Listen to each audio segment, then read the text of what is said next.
Jadi bisa nggak dijelasin dengan simpel JKP itu sebenarnya apa dan kenapa sih Gen Z harus peduli banget soal ini?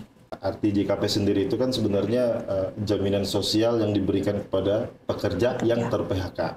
Pekerja yang ter-PHK ya Mas ya? Tapi ada beberapa persyaratan ter-PHK-nya itu. Jadi apa aja benefitnya, itu ada uang tunai, ada manfaat informasi pasar kerja, sama pelatihan kerja. Prosedur yang harus rekan-rekan lalui sampai akhirnya bisa mencairkan JKP-nya ini gimana Mas? Baik, dia udah terdaftar ya, udah aman ya, dia eligible lah gitu ya.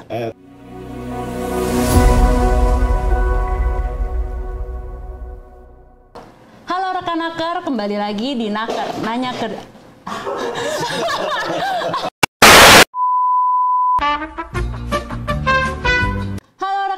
Kembali lagi di Naker Nanya Kerjaan. Di sini kamu bisa menanyakan apapun terkait informasi ketenaga kerjaan dan kami akan hadirkan ahlinya. Bersama saya Ersa, kali ini kita akan membahas topik yang sangat penting dan relevan, yaitu pemahaman Gen Z tentang pentingnya jaminan kehilangan pekerjaan atau JKP. Yuk kita kenali lebih dalam manfaat JKP bersama Mas Tommy, seorang mediator hubungan industrial. Halo Mas Tommy, apa kabar? Baik. Terima kasih sudah hadir di Nanya Kerjaan, Mas. Baik, terima kasih juga udah diundang ke sini, Mbak. Oke. Mas, udah siap ya? Ya. Oke. Silakan, Mbak. Mas Tommy, mungkin kan masih banyak nih rekan naker yang bingung apa sih JKP itu. Jadi bisa nggak dijelasin dengan simpel JKP itu sebenarnya apa dan kenapa sih Gen Z harus peduli banget soal ini? Ya, pertama JKP atau jaminan kehilangan pekerjaan itu kan program baru oleh pemerintah ini, Mbak. Nah, kan itu kan salah satu bentuk perlindungan sosial. Ya. Nah, arti JKP sendiri itu kan sebenarnya jaminan sosial yang diberikan kepada pekerja yang ter-PHK. Pekerja yang ter-PHK ya, Mas ya? Tapi ada beberapa persyaratan. Ter-PHK-nya itu ya bukan karena mengundurkan diri, kan gitu ya, ter-PHK. Adalah nanti kita masuk ke persyaratannya. Jadi apa aja benefitnya, itu ada uang tunai, ada manfaat informasi pasar kerja, sama pelatihan kerja. Gitu. Uang tunai, informasi terkait pasar kerja, betul, sama pelatihan ya, Mas? Pelatihan.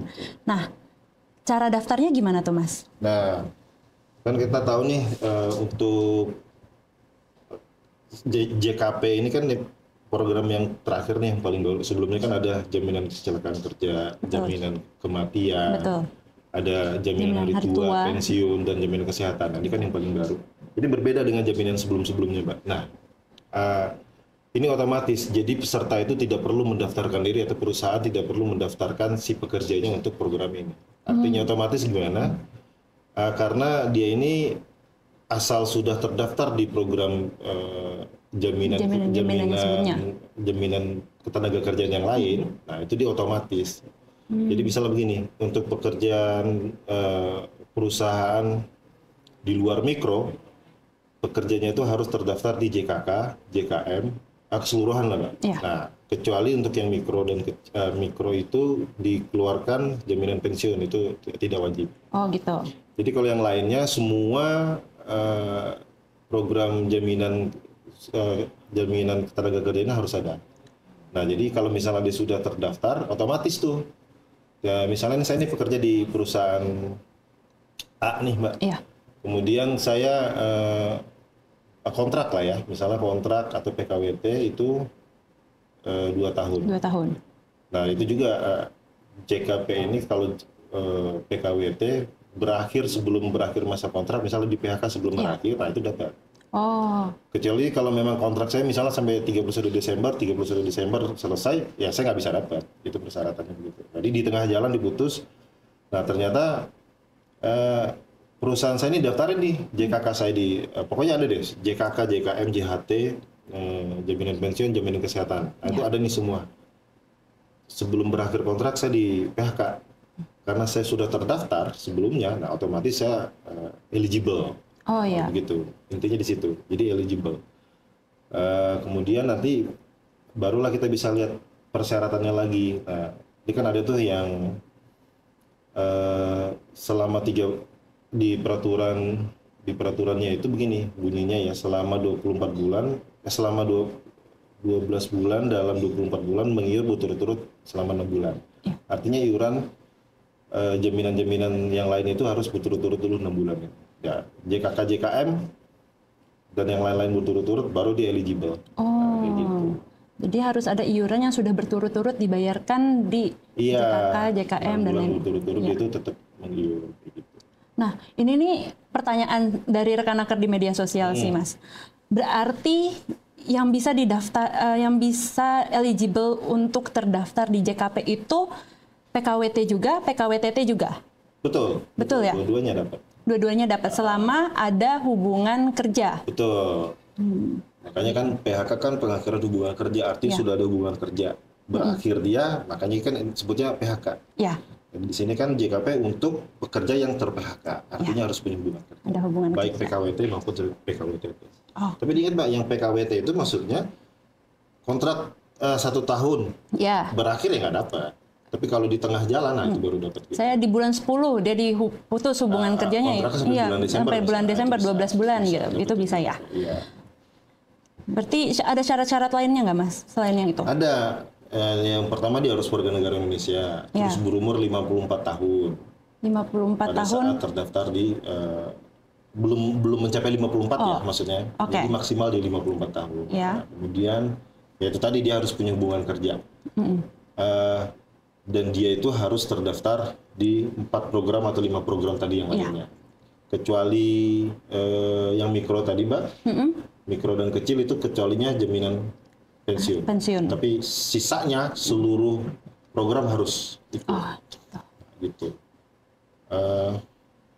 Kemudian dia ini kenapa dia harus ikut terutama JKK JKM-nya? Karena pembiayaannya itu dari rekomposisi. Rekomposisi JKK JKM. Kemudian ada bantuan dari pemerintah. Persentasenya 0,22% dari pemerintah, 0,24 dari rekomposisi yang existing. Oh, gitu. Jadi JKK itu nanti diambil 0,10 ya masalah itu. 0,14 JKK, 0,10 JKM. Oh, seperti Nah, 0,22 dari bantuan pemerintah. bantuan pemerintah. Batas upahnya 5 juta tadi belum. Batas upahnya 5 juta. Jadi Maksimal. upah saya misalnya 10 juta tetap hitungannya 5 juta. Oh, gitu. Jadi maksimal adalah 5 juta. Iya, untuk perhitungan rekomposisi dan bantuan iuran. Jadi misalnya gaji saya 10 juta, tetap batas maksimalnya kan 5 juta. Nah, di rekomposisinya gimana? 0,24. 0,24 kali 5 juta. 5 juta itu. Dapat angka berapa? Terus bantuan dari kita dari pemerintah 0,22%. Nah, itulah gabungan nilai yang menjadi iuran JKP-nya. JKP. Menjadi iuran JKP. Nah, Mas, tadi kan itu cara daftarnya ya, Mas? Tuh, misalkan nih rekan-rekan sudah eligible JKP-nya, terus ter-PHK. Oke. Prosedur yang harus rekan-rekan lalui sampai akhirnya bisa mencairkan JKP-nya ini gimana, Mas? Baik, dia udah terdaftar ya, udah aman ya, dia eligible lah gitu ya. Terus ternyata di PHK. Nah, yang pertama tentu kan PHK itu kan langkah akhir ya oleh perusahaan kan gitu. Kita kan juga mendorong itu langkah akhir. Tapi seandainya terjadi PHK ya udah ada persyaratan PHK. Salah satunya perusahaan itu harus memberitahukan minimal 14 hari sebelum terjadinya PHK. Minimal ya, paling telat 14 hari sebelum terjadinya PHK. Ya. Jadi ada pemberitahuan dari perusahaan nih, dari pihak manajemen pengumuman lah ya atau pemberitahuan gitu. Kita akan melakukan apapun alasannya, efisiensi atau apa-apa gitu ini yang lain-lain. Ya, kita akan melakukan PHK. Pemberitahuan nih, si pekerja boleh menerima boleh enggak? Ya. Kan begitu tuh. Untuk di JKP salah satu persyaratan administrasi yang harus kita siapkan, misalnya saya di PHK udah diberitahukan nih 2 minggu lalu, saya terima lah ya udahlah mau gimana lagi ya udah nggak apa-apa. Artinya kebutuhan administrasinya saya harus menandatangani surat pernyataan diterima di PHK. Kalau si pekerjanya ini menerima kan gitu ya. Artinya persyaratannya perusahaan ngumumin pemberitahuan si pekerja yang di PHK menerima di PHK. Ini ada 2 surat nih administrasinya. Inilah yang dibawa ke kantor dinas ketenagakerjaan setempat domisilinya. Biasanya bisa si pekerjanya itu membawa ke dinas untuk melapor. Tujuannya melapor apa? Supaya ada tanda terima lapor PHK yang dikeluarkan oleh dinas ketenagakerjaan setempat. Nah, itu yang menjadi prosedur administrasi untuk klaim manfaat JKP. Nah, di bawah nih. Sebenarnya perusahaan juga bisa, tapi daripada lama dan praktek di lapangan ya seringnya ya langsung pekerjanya ini udah punya 2 surat pemberitahuan PHK oleh perusahaan, terus dia menerima Surat di PHK, terimanya. bawa aja ke kantor dinas. Nanti kantor dinas keluarin lagi 1 surat tanda terima lapor Ya. PHK. Nah, udah diterima itu tinggal masuk ke siap kerjanya lagi, udah nanti tinggal diupload deh itu. Jadi misalnya nih harus kita 3 surat tadi itu harus ada. Harus ada. Nah, gitu. Pengumuman dari perusahaan, surat pemberitahuan oleh perusahaan, terus surat terima kalau misalnya dia di di PHK, PHK. dan tanda terima dari Dinas Tenaga Kerja Iya, setempat. jadi yang 2 surat itu dibawa ke dinas ngeluarin surat. Nah, 3 inilah nanti yang menjadi persyaratan administrasi pertama untuk klaim manfaat. Ya. Kayak gitu. Kan tadi ini yang lancar nih Mas, Ya, pekerjanya terima, tapi pasti ada di lapangan yang pekerjanya tidak Ya. terima untuk di PHK. Nah, itu gimana tuh Mas? jadi kalau misalnya dia menolak, dia bisa, artinya yang langkah selanjutnya kalau dia menolak di PHK itu apa? Kita lakukan perundingan bipartit dulu tuh, bipartit. Jadi antara si pekerja dan si pengusahanya. Kalau nggak ketemu juga, lakukanlah namanya mediasi, kayak gitu. Setelah mediasi itu biasakan oleh mediator keluar namanya anjuran itu Mbak. Ya. Kalau misalnya nggak mau keluar anjurannya nih misalnya, dua belah pihak nggak menerima atau salah satu pihak tidak menerima anjurannya gitu ya, ya udah tuh lanjut tuh proses berikutnya, artinya langsung ke pengadilan hubungan industrial. Nah beda nih, kalau misalnya dia berunding artinya sudah sudah ada di level mediasi, keluar anjuran, terus keluarlah namanya nanti misalnya PB, Mbak, perundingan bersama kan begitu ya. Perundingan bersama ini persyaratan beda lagi nih. Yang namanya perundingan bersama artinya udah berunding, apakah dia diterima di PHK dan lain-lain ya. Dia udah berunding bersama. Nah PB-nya ini atau perundingan bersama ini didaftarkanlah di pengadilan HI. Nah nanti untuk ngeklaim kalau udah sampai di perundingan bersama, tanda bukti pendaftaran PB ke pengadilan HI, nah itu yang menjadi yang harus kita upload nanti di siap kerjanya. Oh, ada dokumen tambahannya berarti ya Mas kalau ya? misalnya dia tadi nggak bersepakat. Nggak sepakat. Kalau misalnya dia tadi memang sampai di mediasi nggak bisa, dia lanjut ke pengadilan HI kan? Pengadilan HI ya. Tunggu putusan yang ingkrah atau itu tadi, atau ya kalau dia memang masih berselisih tuh nggak terima nih pokoknya di PHK, tunggu dulu putusan ingkrahnya kapan. Tunggu itu begitu. Jadi sebenarnya 6 bulan itu bisa hilang juga tuh waktunya kan begitu ya Mbak ya? Karena ada maksimalnya ya? Iya 6 bulan. Jadi sebenarnya gini, kalau mungkin untuk penjelasan biar dapat insight baru juga nih, misalnya kita di PHK, kita sebenarnya kita menerima nih sebenarnya di PHK, yang nggak kita terima mungkin besaran pesangonnya kita, kan kayak gitu ya. Sebenarnya kita terima dulu aja di PHK, kalau misalnya hak-hak pesangon dan lain-lainnya kita masih belum pas angkanya, ya itu kan nanti mekanismenya berbeda lagi sebenarnya. Kalau kita menerima di PHK, ya sebenarnya untuk bisa dapat proses JKP-nya ini kan kita harus menerima dulu. Gitu. Ya PHK oke, saya terima di PHK, tapi pesangon saya ini harusnya nggak segini nih hitungannya, misal begitu ya. Harusnya ya udah terima dulu aja di PHK, tapi bunyinya mungkin nanti untuk pesangon dan lain-lainnya itu tetap berproses. Gitu. Beda cerita kalau dia memang nggak mau di PHK kan kayak gitu ya. Oh enggak, saya nggak mau di PHK. Tapi ya silakan aja berproses kayak gitu ya. Tadi bipartit, terus mediasi sampailah sampai pengadilan hubungan industrial. Ya, gitu ya Mas.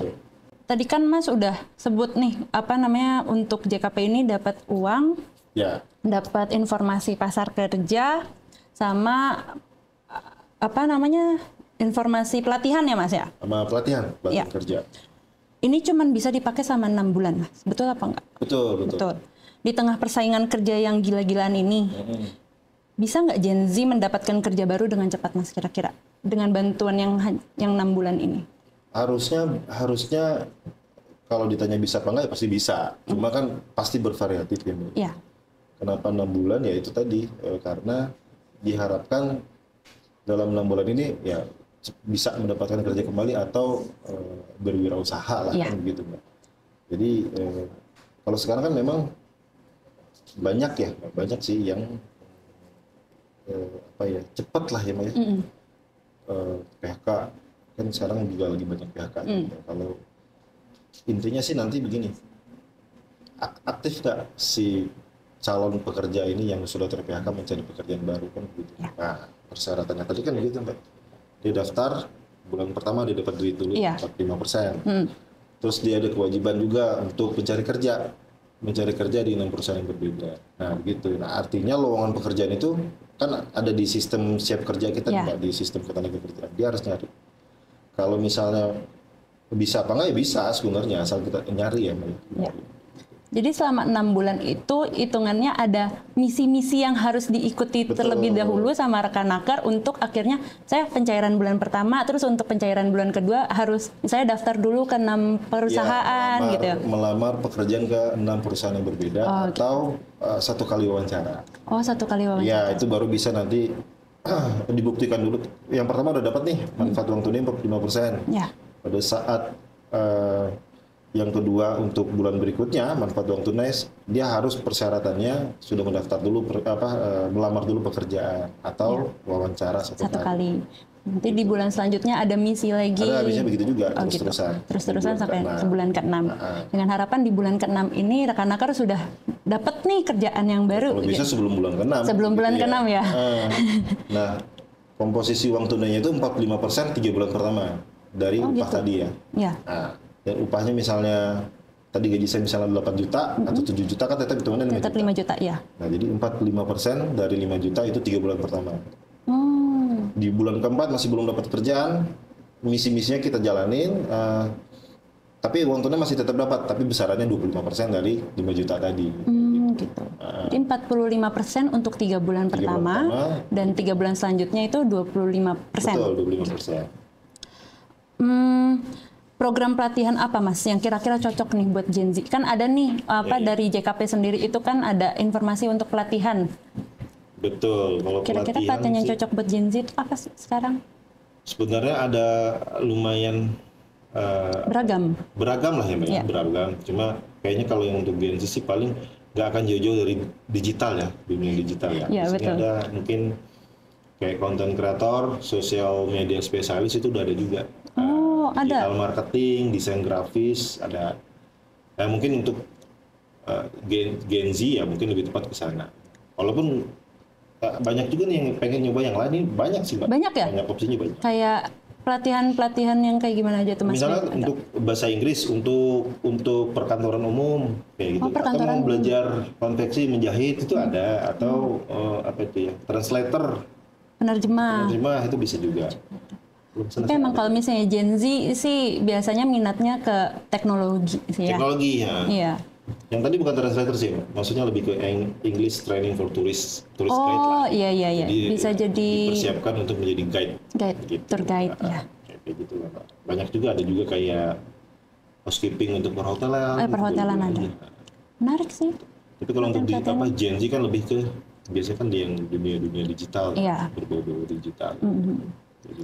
Desain seperti itu gitu ya. Mas, ini juga banyak juga yang ngirimin komen ke media sosial kita terkait klaim JKP. Katanya tuh klaim JKP tuh lama dan ribet. Iya. Langkah apa sih yang sudah rekan-naker lakukan agar proses klaimnya ini jadi lebih cepat dan nggak bikin pusing? Iya. Mungkin tadi kita masih terputus-putus ya. Mungkin saya cerita dulu dari awal nih Mbak, step-stepnya nih bagi rekan-naker mungkin yang memang belum tahu. Iya. Kita bekerja, intinya pertama kita harus punya hubungan kerja ya. Misalnya anggaplah ini konsep ceritanya nih, saya bekerja di perusahaan gitu ya. Kontrak 2 tahun berakhir 31 Desember nanti di 2026 misalnya begitu. Nah,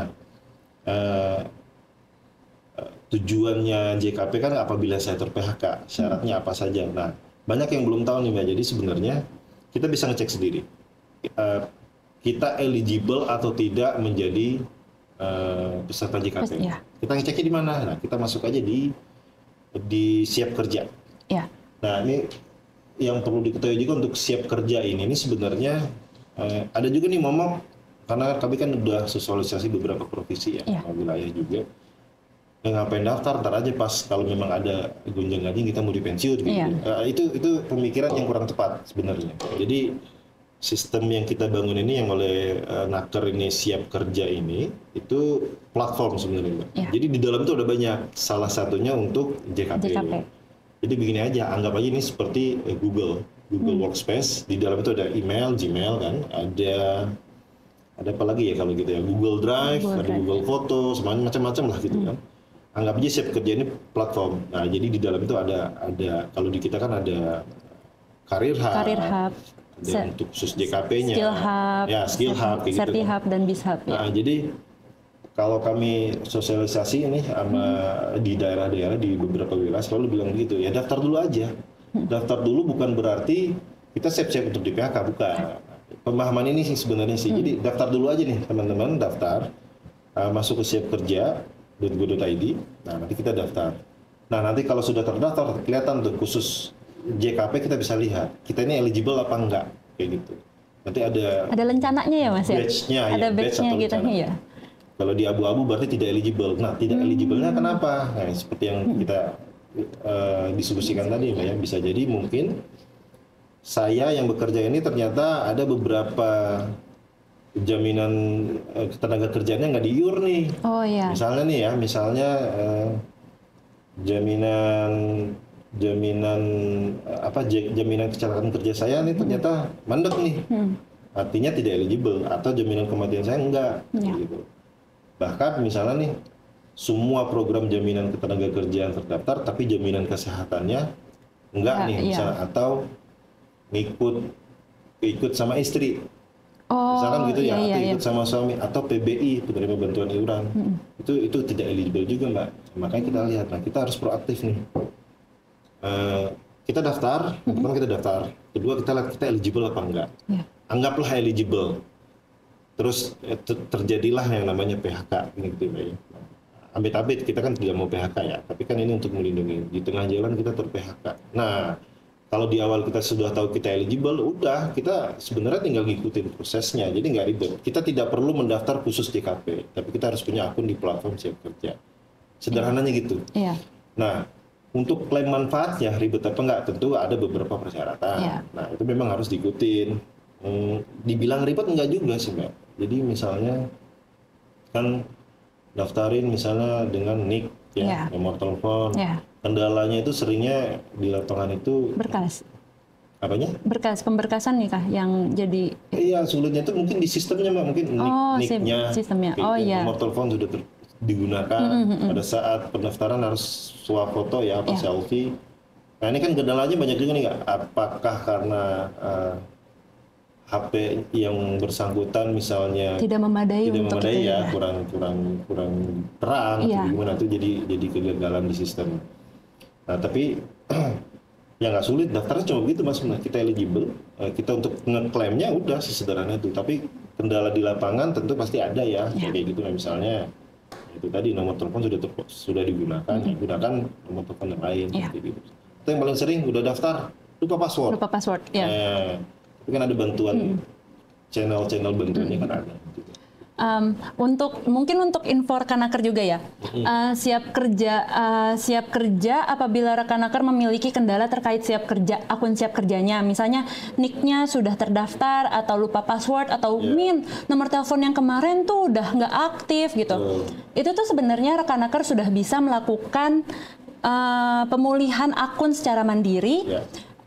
Tinggal dibuka aja Siap Kerjanya, nanti di bagian login akan ada pilihan pemulihan akun atau tutorial lengkapnya bisa dicek di sosial media Kemnaker. Jadi siapkan saja akun Siap Kerjanya untuk sedia payung sebelum hujan. Sebenarnya gitu ya Mas ya? Betul. Nggak ada yang mau sebenarnya PHK, tapi nggak ada salahnya untuk mempersiapkan hal itu. Gitu. Anggap aja kayak tadi Mbak ya, platform Google kita punya Google semuanya udah punya kan, Gmail kita punya, G Drive kita punya gitu. Nah, balik lagi sedikit ke yang tadi nih Mbak, seandainya kita sudah daftar, ternyata kita nggak eligible, nah kita bisa tanyakan ke HRD tempat kita bekerja lah. Perusahaan misalnya. Ini kenapa saya nggak, ini tidak eligible, pasti kan bertanya nih nggak eligible-nya kenapa? Misalnya setelah ditanyakan ternyata memang iuran Anda ada yang belum misalnya. Nah, itu kita bisa tanyakan ke perusahaan. Nah, artinya di sini kita harus proaktif juga selaku kita yang bekerja ini perorangannya kita juga harus proaktif. Gitu. Jangan sampai nanti amit-amit sudah terkena musibah tapi baru tahu kalau misalnya selama ini tidak eligible untuk gitu. JKP. Betul. Gitu ya. Nah, sebenarnya kan tetap tujuannya kan kita melindungi pekerja nih, Mbak. Seandainya kejadiannya seperti itu, tetap nanti kita tuh utamakan perlindungan untuk si pekerjaannya. Jadi misalnya nih PHK ternyata nggak eligible, kenapa? Nah itu kan ada nanti bunyinya tuh begini, kalau 3 bulan ternyata nggak diiur nih oleh perusahaan, jaminan tenaga kerjaan, jaminan sosial tenaga kerjaannya, itu perusahaan kalau dia di PHK, perusahaan itu wajib dulu bayar. Kalau lebih tunggakannya lebih dari 3 bulan, nah itu dibayarkan dulu oleh BPJS. Dibayarkan dulu BPJS, nanti perusahaan yang membayar ke si BPJS. Kalau lebih dari 6 bulan tunggakan iurannya. Gitu. Iurannya ini itu tadi tidak ada iuran tambahan, ini kita harus tekankan di situ. Karena nggak ada lagi kita mengiur apa-apa, jadi kita malah mendapatkan manfaat tambahan sebenarnya. Jadi iurannya itu tadi 0,46% total, 0,22 dari bantuan pemerintah, 0,24 dari komisi. Jadi tidak ada lagi iuran baru. Gitu. Ya. Mas, kalau misalnya kan tadi kan PKWT dan PKWTT, bagaimana kalau misalnya pekerja freelance, Mas?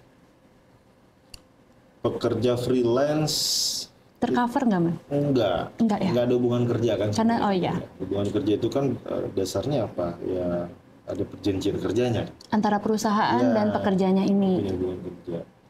Dan kalau freelance itu kan begini ya, based on project ya misalnya. Misalnya lagi ada event musik, freelance jadi timnya misalnya tim gitu. Audio misalnya, atau tim backstage yang ngurusin apa, nggak bisa. Makanya itu kan kerjaan paling lama berapa sih, kan kayak gitu tuh. Seminggu, ya nggak bisa. Karena dalam persyaratannya juga nggak akan bisa. Seandainya misalnya tadi di event musik, taruhlah 3 hari misalnya persiapan sampai selesai. Nah persyaratannya kan ini harus dia sudah ada iuran jaminan sosial lainnya sebelumnya di yang berturut-turut tadi kan 3 bulan, dalam 6 bulan dia. Dalam 6 bulan itu. Kemudian ya nggak bisa juga, kecuali begini, kalau misalnya kayak event-event musik, kecuali dia memang kerjanya di IO-nya, perusahaan IO-nya kayak gitu ya. Kayak dia memang berkontrak, dia ada punya hubungan kerja, itu bisa. Kalau freelance nggak bisa. Kalau freelance nggak bisa ya, Mas? Bisa. Mas, ada pesan nggak sih buat Gen Z yang mungkin apa sih JKP itu gitu? Pusing kayaknya udah banyak lah jaminan yang udah diikuti. Ada pesan nggak, Mas, buat Gen Z buat ayo yuk nih kita punya program, pemerintah punya program loh baik untuk disiapkan untuk nanti kalau misalnya amit-amit ada musibah gitu. Ya sebenarnya mah sederhananya begini, teman-teman nggak perlu mikir lagi, udah. Yang penting sudah ada jaminan sosial yang lainnya sudah terpenuhi, JKP nggak perlu mikir, merem aja udah dapat. Tapi amit-amit ter-PHK kan kita antisipasi ya, Kalau misalnya memang ter-PHK kita kan harus cek, daripada di belakangan kita di PHK ternyata kita nggak eligible, nah kita nggak tahu kenapa, kan panjang lagi prosesnya. Ya nggak perlu langkah apa-apa, Mbak. Jadi duduk diem manis saja udah selesai sebenarnya. Yang penting pastikan kalau misalnya udah eligible, gampang banget kok, tinggal siap kerjanya disiapin aja gitu ya. Betul. Sebenarnya nggak nyiapin juga nggak apa-apa. Bikin akun aja gitu. Bikin akun aja, nanti kan ngeliat tuh. Kalau malas ya risiko masing-masing ya. Kalau misalnya malas ngecek ya nggak apa-apa. Tapi seandainya terjadi yang terjelek, kita di PHK ternyata nggak eligible, butuh waktu lagi nanti kan kayak gitu. Kan kayak gitu. Jadi nggak ada, simple lah, nggak ada step tambahan kok, nggak ada. Gimana sih kita berhenti kerja malah disupport sama pemerintah kan, dikasih duit, dikasih informasi loker. Gitu. Kalau mau training pelatihan ya kita ikut pelatihan kan gitu. Pemerintah kan melindungi di situ.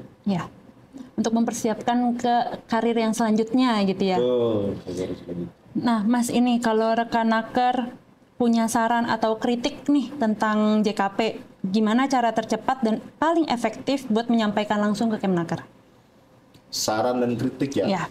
atau pertanyaan atau ini ya menanyakan sekitar JKP. Iya. Kita ada 2 channel resminya itu mah di halojkp.go.id. Iya. Kemudian ada bantuan.kemnaker.go.id. Iya. Mungkin ada lagi Mas yang mau ditambahkan buat rekan-rekan di luar sana terkait JKP? Iya. Lebih ke ini aja sih. Daftar aja dulu lah di platform Google-nya misalnya. Berarti daftar aja dulu di Siap Kerja. Kita mendaftar di Siap Kerja itu bukan berarti kita mau di PHK ya, enggak kayak gitu ya, Mbak. Iya. Karena itu pintu masuknya di situ. Kita punya dulu akunnya, nanti khusus JKP pintu masuk kita di Siap Kerja. Jadi punya aja dulu akunnya, nanti kita bisa proses selanjutnya klaim manfaatnya di situ. Disiapkan dulu aja akun Siap Kerjanya. Bisa langsung ke siapkerja.kemnaker.go.id. Yeah. Kalau misalnya rekan-rekan punya kendala terkait akun, bisa melakukan pemulihan akun secara mandiri. Nanti tutorialnya ada di sosial media Kemnaker. Di sini atau di sini? Oke, terima kasih rekan-rekan sudah menyaksikan episode Nanya Kerjaan kali ini. Semoga informasi tadi bisa membantu rekan lebih paham soal jaminan kehilangan pekerjaan. Jangan lupa ikuti terus Nanya Kerjaan untuk bahas topik-topik penting lainnya. Saya Ersa. Saya Tommy. Sampai jumpa di episode selanjutnya. Dadah!